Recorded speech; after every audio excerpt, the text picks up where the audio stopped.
ચાલો મિત્રો, chapter number 6 સપુષ્પી વનસ્પતિઓની અંતસ્થ રચના, એમાં તમે જાણો છો કે અગાઉ આપણે ચર્ચા કરી ચૂક્યા છીએ સ્થાયી પેશીની.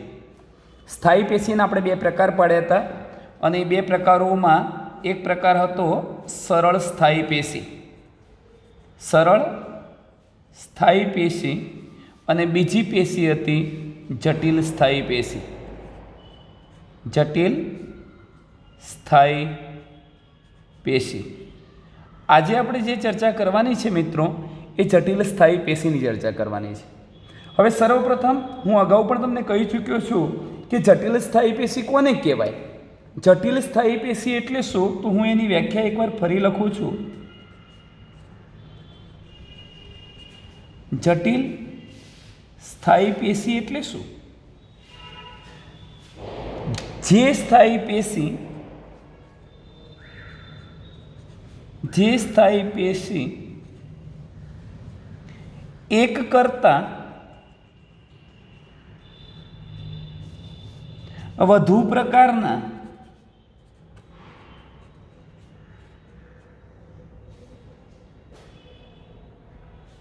કોષોથી બનેલી હોય.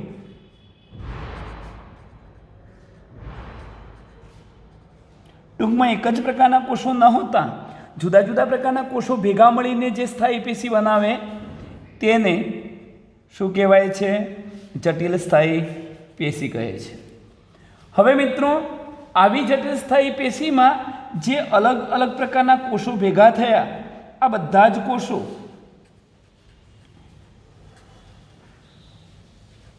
જે જુદા જુદા પ્રકારના કોષો હતા, એ બધા જ કોષો ભેગા મળીને એક એકમ તરીકે કાર્ય કરે છે. એક એકમ તરીકે કાર્ય કરે છે. એનો મતલબ એ થયો કે ધારો કે જલવાહક પેશી છે, તો જલવાહક પેશીની રચના કરતા કોષો જુદા જુદા હોઈ શકે, પણ આ બધા જ કોષો સંયુક્ત રીતે પાણીના વહન માટે એકબીજાને મદદરૂપ થતા હોય, એટલે કહી શકાય ભેગા મળીને એક એકમ તરીકે તેઓ કાર્ય કરે છે. આવી જે જટિલ સ્થાયી પેશી છે, એમાં બે પેશીઓનો સમાવેશ થાય છે. એક છે જલવાહક પેશી અને બીજી છે અન્નવાહક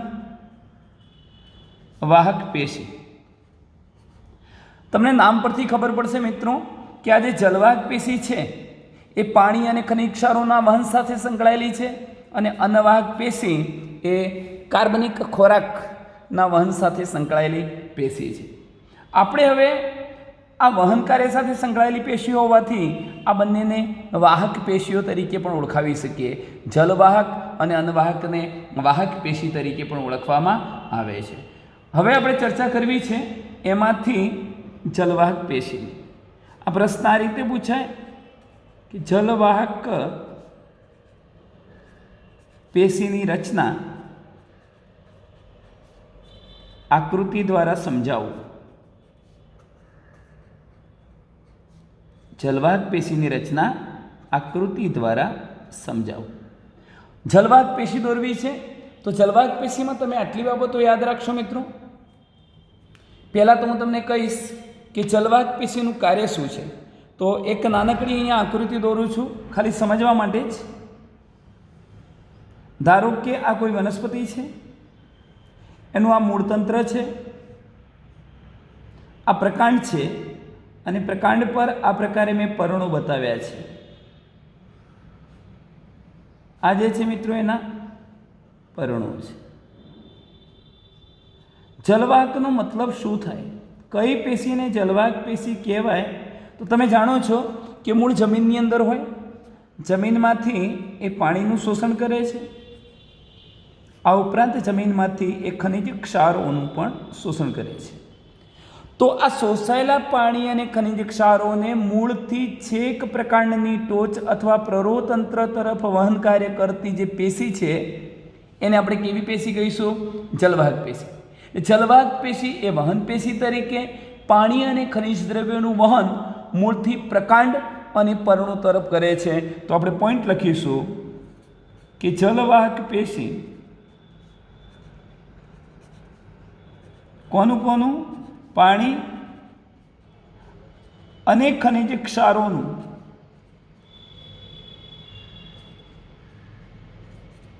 મૂળથી પ્રકાંડ અને પર્ણો તરફ વહન કરે છે. ટૂંકમાં શોષાયેલા પાણી અને ખનિજ ક્ષારોનું મૂળથી પ્રકાંડ તરફ વહન કાર્ય કરતી જે પેશી છે એને આપણે જલવાહક પેશી કહીશું. આ જલવાહક પેશી પાણીનું તો વહન કરે જ છે, પણ સાથે સાથે જલવાહક પેશી વનસ્પતિને યાંત્રિક મજબૂતાઈ આપે છે. યાંત્રિક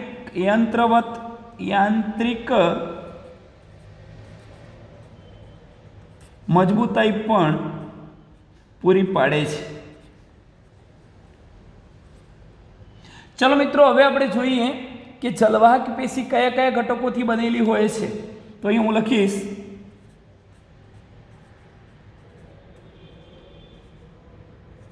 જલવાહક પેશીની રચના કરતા ઘટકો. જલવાહક પેશી મુખ્યત્વે 4 પ્રકારના ઘટકોથી બનેલી છે. એમાં હું ક્રમ આપીશ કે પ્રથમ ક્રમ છે, જોજો મિત્રો,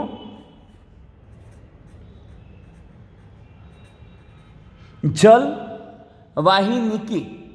કયો શબ્દ છે? જલવાહિનીકી. આ એક ઘટક.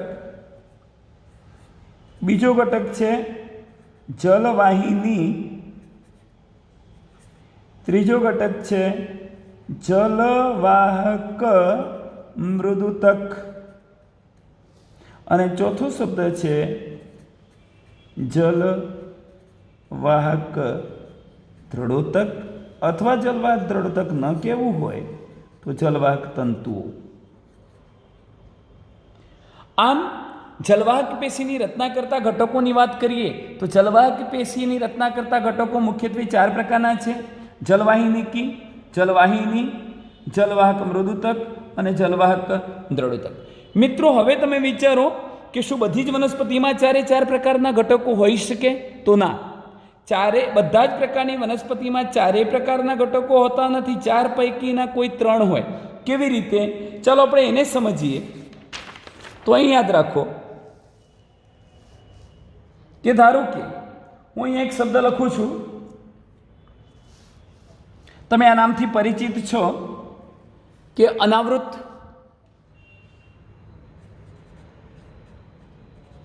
અનાવૃત બીજધારી વનસ્પતિઓ અને બીજી આવૃત બીજધારી વનસ્પતિઓ. મિત્રો, આ બંને વનસ્પતિઓ સપુષ્પી છે, યાદ રાખજો.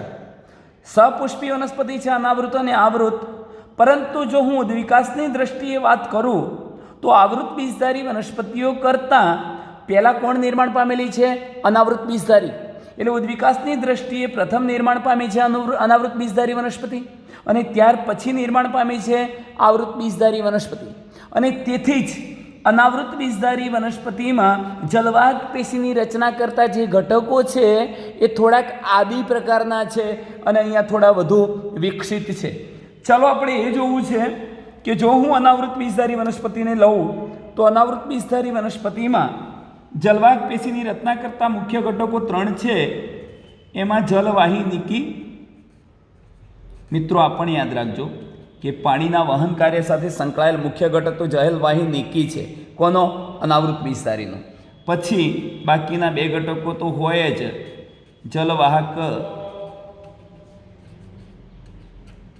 મૃદુતક અને ત્રીજો ઘટક છે જલવાહક તંતુ. આ 3 પ્રકારના ઘટકોથી અનાવૃત બીજધારી વનસ્પતિની જલવાહક પેશી બને છે. જો મારે વાત કરવી છે આવૃત બીજધારીની, તો આવૃત બીજધારી વનસ્પતિઓમાં 3 ઘટકો કયા છે? ત્યાં જલવાહિનીકી નથી હોતી, પરંતુ જલવાહિની હોય છે, વાહિની. પછી આ બે ઘટકો તો ખરા જ, જલ વાહક મૃદુતક અને ત્રીજો ઘટક છે જલ વાહક તંતુ. ચાલો હવે આપણે ક્રમશઃ દરેકે દરેક ઘટકની ચર્ચા કરીએ. હું એક આકૃતિ દોરું છું મિત્રો. આકૃતિના આધારે આપણે આ ઘટનાને સમજીશું તો વધુ સારી રીતે તમે સમજી શકશો. હું પહેલાં અનાવૃત બીજધારી વનસ્પતિની જલવાહક પેશી કેવી હોય એની ચર્ચા કરું છું. અહીંયા જોઈ શકો છો તમે.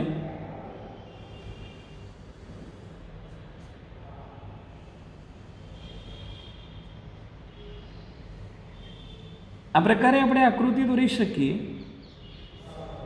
હવે જુઓ મિત્રો, હું અહીંથી આ પ્રકારના સાંકડા અણીદાર છેડાવાળા કોષો બતાવી રહ્યો છું.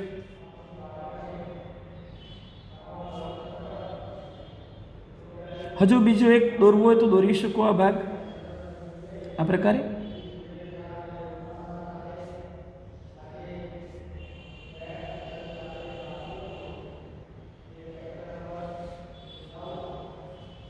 આ પ્રકારે તમે બતાવી શકો. અહીં તમે જોઈ શકો છો મિત્રો કે આ જે જલવાહક પેશી છે કઈ વનસ્પતિની છે? અનાવૃત બીજધારી વનસ્પતિમાં.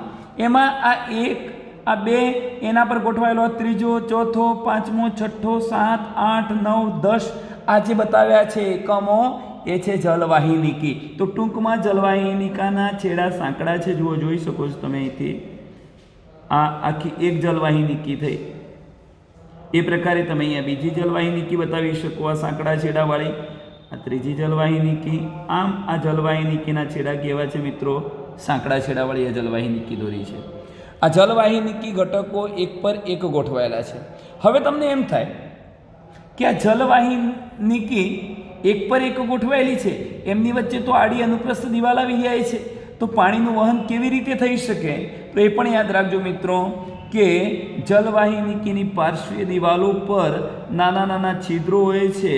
આ નાના નાના છિદ્રો વડે પાણીનું પ્રત્યક્ષ વહન નથી થતું, પણ અહીં થઈને આ પ્રકારે પરોક્ષ વહન થઈ શકે, પાર્શ્વીય પરોક્ષ વહન થઈ શકે છે. એક બીજો અગત્યનો મુદ્દો તમને કહી દઉં. મેં આ જલવાહિનીકી બતાવી છે, ગમે તે એકમ પર આપણે નામ નિર્દેશન કરી દઈએ. જલવાહિનીકી.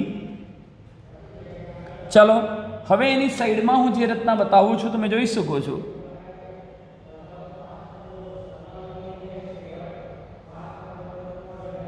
મેં આ પ્રકારના કોષો બતાવ્યા છે. જલવાહક મૃદુતક છે.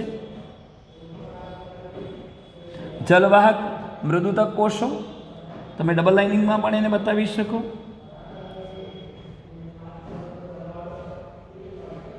આ જલવાહક મૃદુતક કોષો થયા. અને હવે જલવાહક તંતુઓ, જેને આપણે સામાન્ય રીતે દ્રઢોતક તંતુઓ કહીએ છીએ, હવે એને બતાવવા છે તો તમે આ રીતે બતાવી શકો. જુઓ મિત્રો, અહીંયા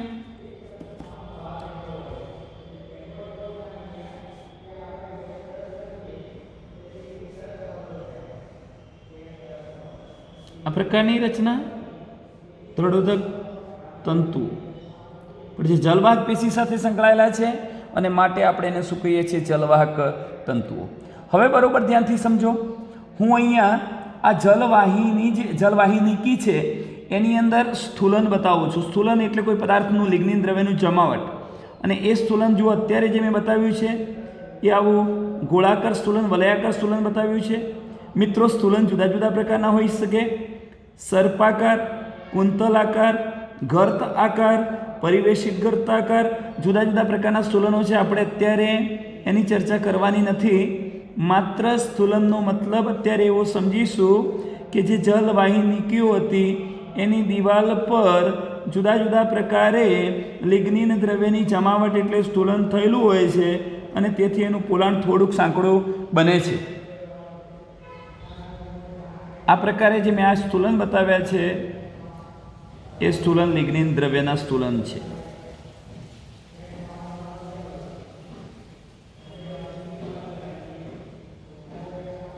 ચલો મિત્રો, આ જે પેશી મેં બતાવી છે એ અનાવૃત બીજધારી વનસ્પતિઓની બતાવી છે. હવે હું સાથે સાથે અહીંયા આવૃત બીજધારી વનસ્પતિઓની જલવાહક પેશી પણ બતાવી દઉં કે જેથી તમને એક અંદાજ આવશે કે ઉદ્વિકાસ કેવી રીતે થયો છે.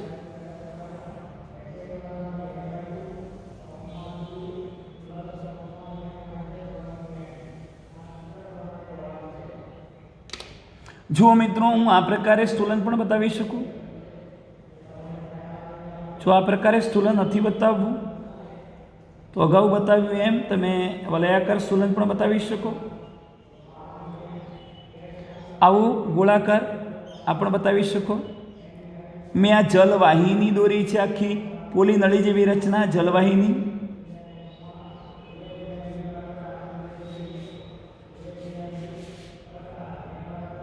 આ જલવાહિની દોરી છે. હું એની સાઈડમાં આ જે કોષો બતાવું છું પેલાની જેમ જ જલવાહક મૃદુતક કોષો છે.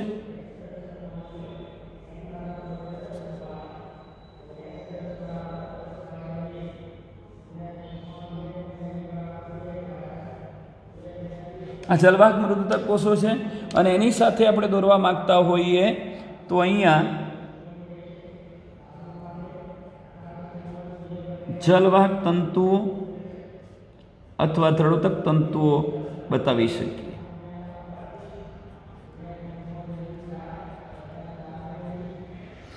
ચલો મિત્રો, હવે તમને સ્પષ્ટ ખ્યાલ આવી ચૂક્યો છે. અનાવૃત બીજધારી વનસ્પતિની જલવાહક પેશી છે, આવૃત બીજધારી વનસ્પતિની જલવાહક પેશી છે. તમે બેમાંથી ગમે તે આકૃતિ દોરશો ચાલશે, બંને બતાવો તો પણ ચાલશે. હવે આપણે દરેકે દરેક ઘટકની ડિટેલમાં ચર્ચા કરવી છે. જરા ધ્યાનથી સમજો. અનાવૃત બીજધારી વનસ્પતિમાં સર્વપ્રથમ ઘટક તરીકે આપણે કોને જોવો છે? જલવાહિનીકીને જોવો છે. આ જલવાહિનીકી હું અહીંયા શબ્દ લખીશ, જલવાહિનીકી. એ યાદ રાખો કે અનાવૃત બીજધારી વનસ્પતિમાં પાણીનું વહન કાર્ય કરતો મુખ્ય ઘટક જલવાહિનીકી છે, જ્યારે આવૃત બીજધારી વનસ્પતિમાં પાણીનું વહન કાર્ય કરતો મુખ્ય ઘટક કોણ છે? જલવાહિની. આમ તમે કહી શકો કે આ બંને સપુષ્પી વનસ્પતિઓ છે. સપુષ્પી વનસ્પતિમાં પાણીના વહન કાર્ય સાથે સંકળાયેલ મુખ્ય ઘટક તરીકે કોણ હોઈ શકે? જલવાહિનીકી અને બીજું કોણ? જલવાહિની. આ બંને પાણીના વહન કાર્ય સાથે સંકળાયેલા મુખ્ય ઘટકો છે.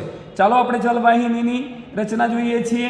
હું જલવાહિનીનું વર્ણન અહીંયા લખીશ તો તમે મિત્રો વિચારી શકો છો કે જલવાહિની સાંકડા છેડાવાળા લાંબા નળાકાર કોષોની બનેલી છે. જુઓ, આ સાંકડો છેડો, આ સાંકડો છેડો, અહીંયા પણ જોશો સાંકડો છેડો, આ બાજુ પણ હોઈ શકે સાંકડો છેડો. સાંકડા છેડાવાળા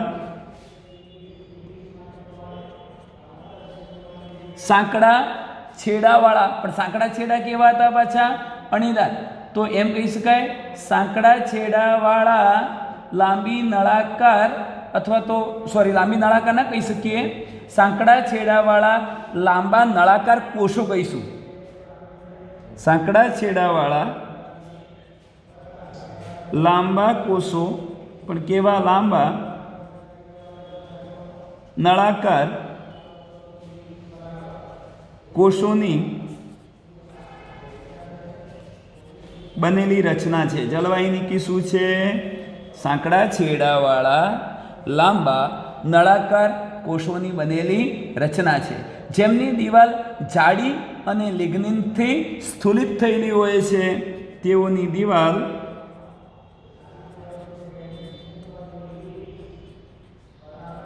જાડી અને લિગ્નિન દ્રવ્યથી સ્થૂલન પામેલી, સ્થૂલિત હોય છે.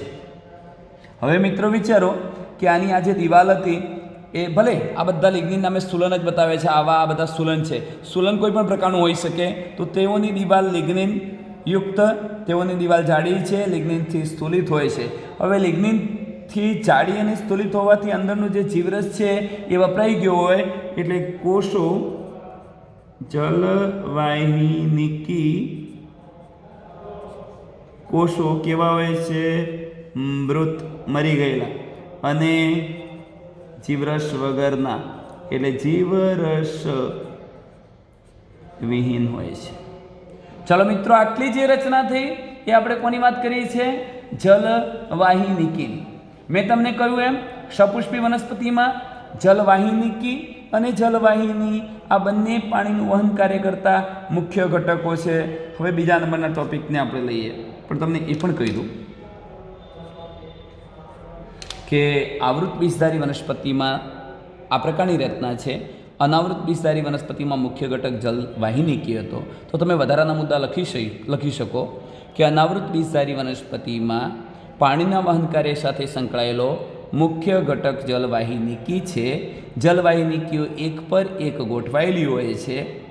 એમને સાંકળતી અનુપ્રસ્થ દિવાલો આવેલી છે. અનુપ્રસ્થ દિવાલો પર છિદ્ર હોતા નથી, પરંતુ એની પાર્શ્વીય દિવાલો પર છિદ્રો આવેલા હોવાથી તેઓ પાણીનું પાર્શ્વીય વહન કરી શકે છે.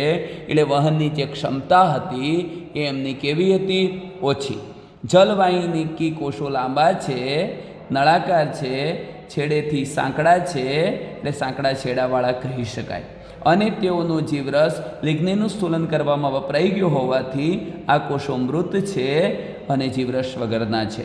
પણ ઉદ્વિકાસ થયો, ધીરે ધીરે ઉચ્ચ કક્ષાની આવૃત બીજધારી વનસ્પતિઓ વિકસી. પાણીના વહનની વધુ જરૂરિયાત હતી. પાણીનું વહન પ્રત્યક્ષ થાય તે હેતુસર આ અનુપ્રસ્થ દિવાલો ઓગળી જેવી જરૂરી હતી મિત્રો. એટલે હવે યાદ રાખજો કે આ જલવાહિનીકીમાંથી જ સમય જતાં જલવાહિની બની છે.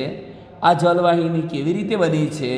તો જોજો, જલવાહિનીકી કોષો એકબીજા પર ગોઠવાયેલા હતા. સમય જતાં એની આડી દિવાલો દ્રવી ગઈ, ઓગળી ગઈ, વિઘટિત થઈ ગઈ. એટલે સળંગ પોલાણ ધરાવતી આ પ્રકારની નલિકા બની. એને આપણે શું કહીશું? જલવાહિની. તો હવે બીજા નંબરના ટોપિક તરફ આપણે જઈએ છીએ, જેનું નામ છે જલવાહિની. ચાલો, જલવાહિનીનું વર્ણન લેવું છે.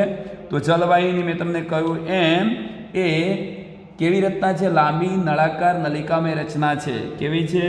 લાંબી રચના છે. આના કરતાં વધુ લાંબી, કારણ કે આ તો કોષ આટલો જ હતો જલવાહિનીકી, પણ જલવાહિની લાંબી નળાકાર અને નળી જેવી નલિકામય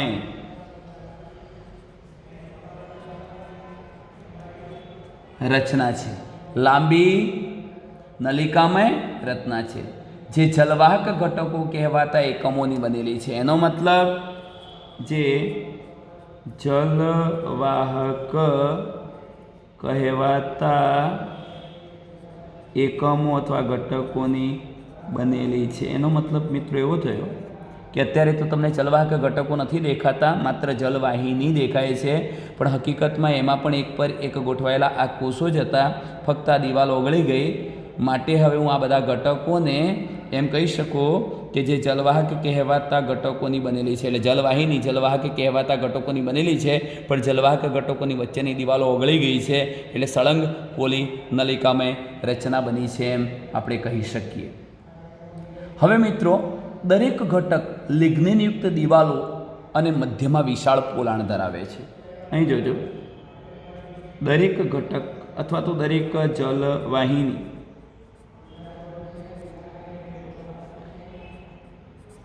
લિગ્નિનથી સ્થૂલિત અથવા સ્થૂલન પામેલી દિવાલો ધરાવે છે અને મધ્યમાં પાણીનું વહન કરવા માટે, મધ્યમાં પાણીના વહન માટે મોટો અવકાશ અથવા મોટું પોલાણ આવેલું હોય છે. મોટો અવકાશ ધરાવે છે. અવકાશ થોડો પહોળો હશે, કારણ કે લિગ્નિન દ્રવ્યનું જે સ્થૂલન છે એ વધુ પડતું હોતું નથી. જેમ કે દ્રઢોત્તક તંતુઓમાં વધુ પડતું, એટલે એનું પોલાણ બહુ સાંકડું હશે. પણ અહીંયા ઓછું લિગ્નિનનું સ્થૂલન હોવાના કારણે આપણે એમ કહી શકીએ કે એનો જે અવકાશ છે એ કેવો હોય છે? વિશાળ હોય છે. હવે મિત્રો અહીં જોજો, આ જે જલવાહિની કોષો હતા એ પણ જીવરસ વગરના હશે. કેમ જીવરસ વગરના હોય? તો તમે જાણો છો, જલવાહિની પણ જીવરસ વિહીન છે, કારણ કે લિગ્નિનનું ત્યાં સ્થૂલન થયેલું હોય. એમ ન કહેવું તો જલવાહિનીની રચના કરતા જે ઘટકો હતા એ લિગ્નિનથી સ્થૂલિત હોવાના કારણે એ પણ કેવા છે એમ કહી શકાય? જીવરસ વિહીન છે એમ કહી શકાય. મિત્રો તમે જરા અહીં ધ્યાન રાખજો કે જલવાહક ઘટકો તેમની સામાન્ય દિવાલોમાં આવેલા છિદ્રો દ્વારા આંતરિક રીતે એકબીજા સાથે જોડાયેલા હોય છે. એટલે આ સામાન્ય દિવાલ હતી વચ્ચેની અનુપ્રસ્થ દિવાલ, એ ઓગળી ગઈ એટલે એકબીજા સાથે સીધા સંપર્કમાં રહે. એટલે આ જલવાહિનીકી કરતાં જલવાહિનીની પાણીનું વહન કરવાની ક્ષમતા કેવી હોય? વધુ હોય છે. જલવાહિનીની હાજરી એ આવૃત બીજધારી વનસ્પતિની દેખીતી લાક્ષણિકતા છે. મેં તમને કહ્યું કે જલવાહક પેશીમાં મુખ્ય ઘટક તરીકે કોણ હોય છે? જલવાહિની. એટલે જલવાહિનીનું હોવું એ આવૃત બીજધારી વનસ્પતિની લાક્ષણિકતા છે, અને જલવાહિનીકીનું હોવું એ કોની? અનાવૃત બીજધારી વનસ્પતિની લાક્ષણિકતા છે. ચાલો મિત્રો, હવે આપણે વાત કરવી છે જલવાહક મૃદુતક કોષો. પહેલાં જલવાહક મૃદુતક કોષો લઈ લઈએ, પછી આપણે જલવાહક તંતુઓ લઈએ છીએ. ચલો અહીં ધ્યાન રાખજો. ત્રીજા નંબરના ઘટક તરફ આપણે જઈશું. જલવાહક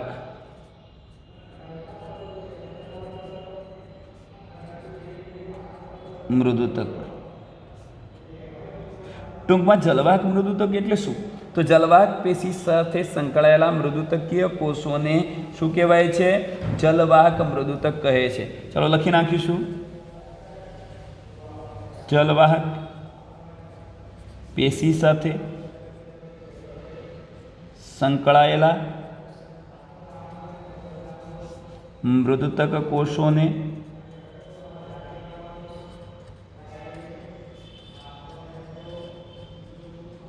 જલવાહક મૃદુતક કહે છે. આ જલવાહક મૃદુતકની લાક્ષણિકતા શું છે? જલવાહક મૃદુતકની લાક્ષણિકતા શું છે? તો એ જીવંત અને પાતળી દિવાલયુક્ત કોષો છે. એનો મતલબ એ થયો કે જલવાહક પેશીમાં જોવા મળતા એકમાત્ર જીવંત કોષો તરીકે કોણ જોવા મળે છે? જીવંત કોષો તરીકે મૃદુતક હોય છે. મૃદુતક પેશીના કોષો જ જલવાહક પેશીમાં જીવંત છે. બાકીના બધા જ કોષો તો લિગ્નિનનું સ્થૂલન ધરાવતા હતા, માટે એમની દિવાલો એમનો જીવરસ હોય નહીં, એટલે બધા કેવા કહેવાય? મૃત. પરંતુ એકમાત્ર જીવંત કોષ તરીકે કોણ હોય છે? મૃદુતક કોષો આવેલા હોય છે, જેને જલવાહક મૃદુતક કહેવાય. એમની જે કોષ દિવાલ હતી મિત્રો, એ કોષ દિવાલ પાતળી હોય છે, જાડી નથી હોતી. કેમ? કારણ કે તે શાની બનેલી હોય છે? સેલ્યુલોઝની બનેલી હોય છે. એના પર કોઈ સ્થૂલન હોતો નથી. હવે આ જલવાહક પેશી શા માટે આવેલી છે? જલવાહકની સાથે મૃદુતક પેશી શા માટે આવેલી છે? તો આવા જે જલવાહક મૃદુતક કોષો હતા, જલવાહક મૃદુતક કોષોનું કાર્ય શું છે? તો મિત્રો અહીં યાદ રાખો કે તે જુદા જુદા પ્રકારના દ્રવ્યોનો સંગ્રહ કરે છે. કેવા પ્રકારના દ્રવ્યોનો સંગ્રહ કરે? જેમ કે સ્ટાર્ચ છે, ચરબી છે, ટેનિન નામનું રસાયણ અથવા ટેનિન નામના પદાર્થો છે, અને બીજા પદાર્થોનો એ ખોરાક સ્વરૂપે સંગ્રહ કરવાનું કાર્ય કરે છે. તો આટલે સુધી તમને આઈડિયા આવી ગયો હશે. અને પાણીનું જો આપણે વહન જોવું હોય તો પાણીનું અરીય ઊભું વહન કોના દ્વારા થાય છે? તો ઊભું વહન, અરીય વહન મિત્રો મજ્જાંશુના. હું તમને આ શબ્દ સમજાવીશ, અત્યારે એને સમજવાની જરૂરિયાત નથી. આપણે પાછળ આ જ પાઠમાં જોવાના છે મજ્જાંશુ એટલે શું. તો મજ્જાંશુમાં પણ મૃદુતકીય કોષો આવેલા છે. તો મજ્જાંશુના મૃદુતકીય કોષો દ્વારા અથવા મૃદુતક કોષો દ્વારા થાય છે. પાણીનું અરીય ઊભું વહન કરવું હોય તો એ અરીય વહન કોના દ્વારા થાય છે? મજ્જાંશુના મૃદુતક કોષો દ્વારા થાય છે. હવે મિત્રો ચોથા નંબરના ઘટકની આપણે ચર્ચા કરી લઈએ. જે ચોથા નંબરનો ઘટક છે એનું નામ છે જલવાહક તંતુઓ અથવા જલવાહક દ્રઢોતક તંતુ. આ જે જલવાહક તંતુઓ છે એની ચર્ચા કરીએ તો તે ખૂબ જ સ્થૂલિત દિવાલ ધરાવતા. કેમ ખૂબ જ સ્થૂલિત દિવાલ ધરાવે? મેં તમને કહ્યું હતું કે આ જલવાહક તંતુ એ દ્રઢોતક કોષો છે, પરિણામે એની દિવાલ ખૂબ જ જાડું સ્થૂલન ધરાવશે. એટલે એનો અવકાશ કેવો થઈ જવાનો? ઓછો. તો તે જાડી દિવાલ ધરાવતા અને પાછા લિગ્નિનથી લિગ્નિનથી સ્થૂલિત દિવાલો ધરાવે છે અને તેથી તેનું જે પોલાણ છે એ જલવાહક પેશીના બીજા બધા કોષો કરતાં કેવું બને છે? સાંકડું. અવકાશ કેવો હોય છે? ઓછો હોય છે. તો ટૂંકમાં આપણે વાત કરી જલવાહક તંતુઓની ખૂબ જ સ્થૂલિત દિવાલો ધરાવતા, નહિવત કેન્દ્રીય, અવકાશયુક્ત છે. તેઓ પડદાયુક્ત કે પડદા વિહીન કોષો હોઈ શકે.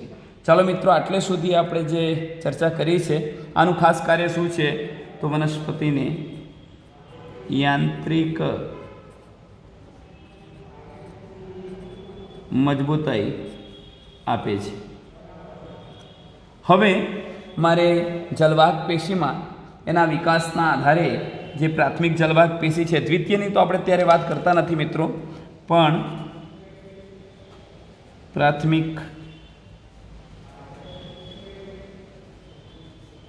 જલવાહક પેશીના બે પ્રકારો પાડવા છે. એક પ્રકાર છે આદિદારૂ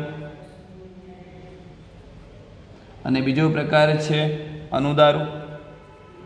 આ આદિદારૂ અને અનુદારૂ શું છે મિત્રો? જલવાહક પેશીના પ્રકારો હું બંનેને આકૃતિ દ્વારા સમજાવું છું. જરા ધ્યાન રાખજો કે ધારો કે આપણે કોઈ મૂળનો છેદ લીધો છે. મૂળ હોય, પ્રકાંડ હોય, ગમે તે લઈ શકાય, પણ અત્યારે આપણે મૂળ લીધું છે. અહીંયા પણ હું મૂળ લઉં છું. મારે બંને પ્રકારનો વિકાસ બતાવવો છે. અમે મૂળ લીધું. હવે કેન્દ્રનો ભાગ છે આ.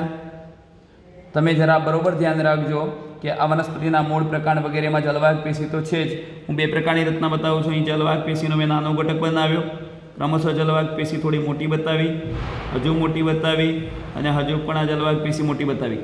હું અહીંયા જલવાહક પેશી નાનો ઘટક, એના કરતાં મોટો ઘટક, એના કરતાં મોટો ઘટક અને હજુ મોટો ઘટક બતાવું છું. નાનો, મોટો, મોટો અને એના કરતાં મોટો. એ રીતે મેં જલવાહક પેશી નાનો ક્રમશઃ મોટા થતા ઘટકો આ બતાવ્યા છે. હું અહીંયા ઉલટી સ્થિતિ બતાવું છું. બહાર નાનો ઘટક બતાવું છું, ક્રમશઃ મોટો, ક્રમશઃ મોટો બતાવું છું, ક્રમશઃ મોટો, નાનો, નાનો, મોટો ઘટક, નાનો ઘટક, નાનો ઘટક, મોટો ઘટક, એના કરતાં નાનો અને નાનો ઘટક.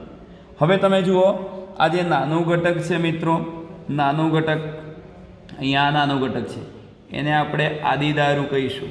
જલવાહક પેશીના નાના ઘટકો આદિદારૂ અને જલવાહક પેશીના મોટા ઘટકો છે એને શું કહેવાય? અનુદારૂ.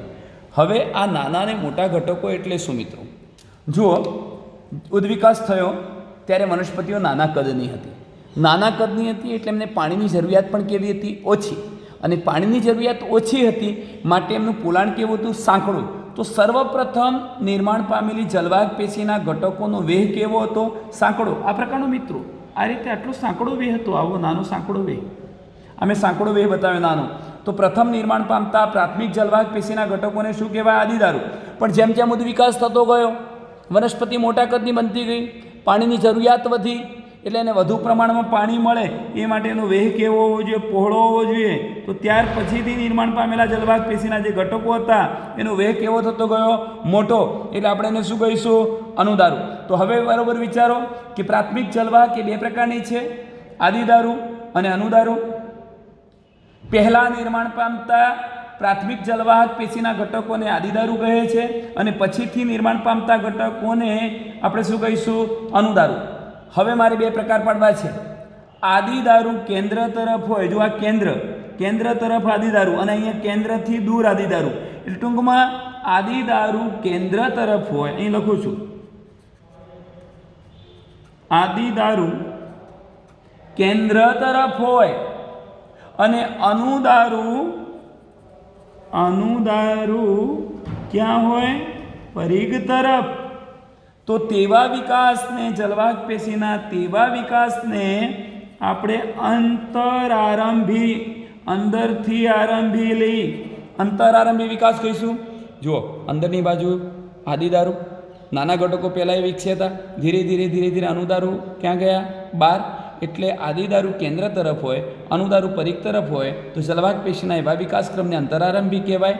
અને આદિદારૂ પરિઘ તરફ હોય, આદિદારૂ પરિઘ તરફ હોય અને અનુદારૂ કેન્દ્ર તરફ ગોઠવાયેલું હોય તો તેવા વિકાસક્રમને, જો બહારથી જલવાહક પેશીનો વિકાસ થયો છે, બહિરારંભી. તો ટૂંકમાં મિત્રો આપણે આટલે સુધી અટકીએ છીએ. અસ્તુ.